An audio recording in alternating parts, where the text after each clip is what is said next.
The attentions of WWE's gaming universe has already turned to what WWE 2K17 will bring. We're just 6 months away from the new game's release, and if the current trend of 2K's improving titles continue, WWE 2K17 should just about knock our socks off. Despite all of the progress shown with 2K16, there are still a couple of rough edges that need to be sorted out before the new game hits the shelves in the autumn. I'm Ross from WhatCulture.com, and here are 10 things WWE 2K17 must include. Number 10, better object detection. Well, would you look at that? Neville isn't just the man that gravity forgot, he's also the man that object detection forgot.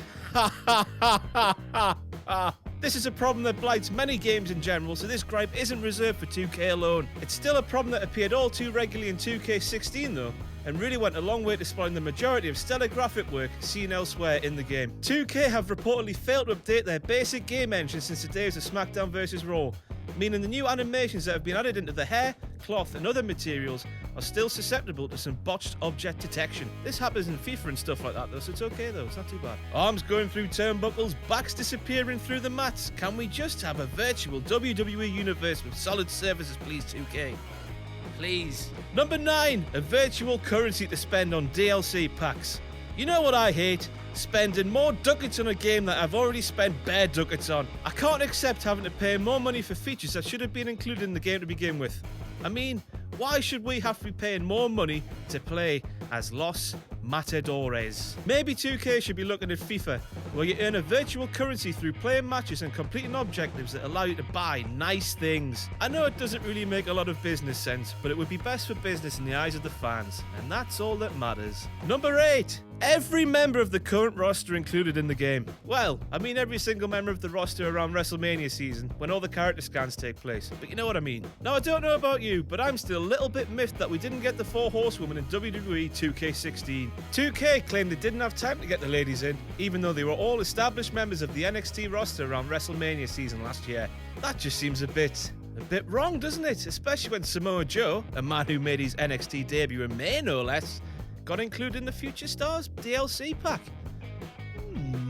Number 7, more responsive gameplay. How many times does reversal appear on the screen, you hit the button, and nothing happens? We need a responsive reversal system that's more than just hit and miss. It's funny, because the responsiveness of the pinning system is far quicker, so why can't the powers that be make reversals just as rapid? Number 6, backstage roaming. Oh, how we used to have it so good. Backstage roaming was what made SmackDown just bring it one of the better wrestling games of all time.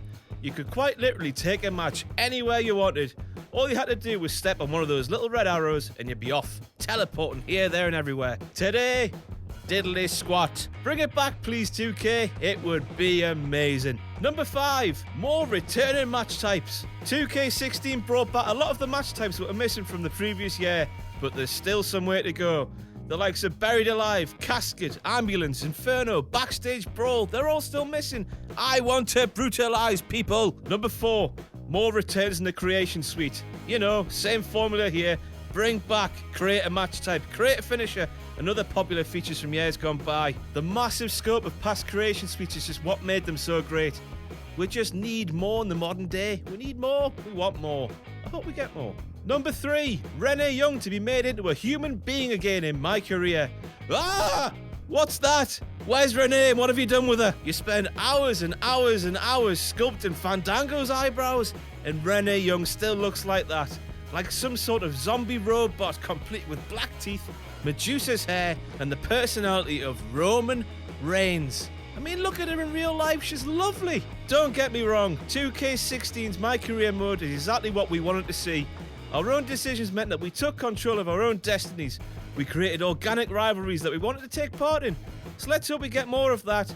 But a proper Renee. A Renee without the pauses. Oh, the pauses. Number 2, GM mode. It's been so long. 9 years. 9 years have passed since we've had a full GM mode to write home about in a WWE game. There was nothing better than being put in the role of an on-air authority figure and given all the responsibilities that come with that. It was one hell of an undertaking, but endless hours of fun. Bring it back, 2K. At number 1, a WCW Showcase mode. Look, we all loved the Attitude Era. It was wrestling at its best and most popular. But hasn't it been done to death by now? If 2K really want to do something on wrestling's most popular period, why don't they look over the road, if you will?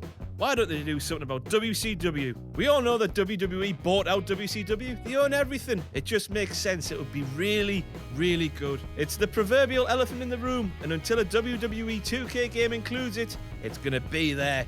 Are there any we missed? Let me know in the comments below. I've been Ross from WhatCulture.com, and I'll see you soon.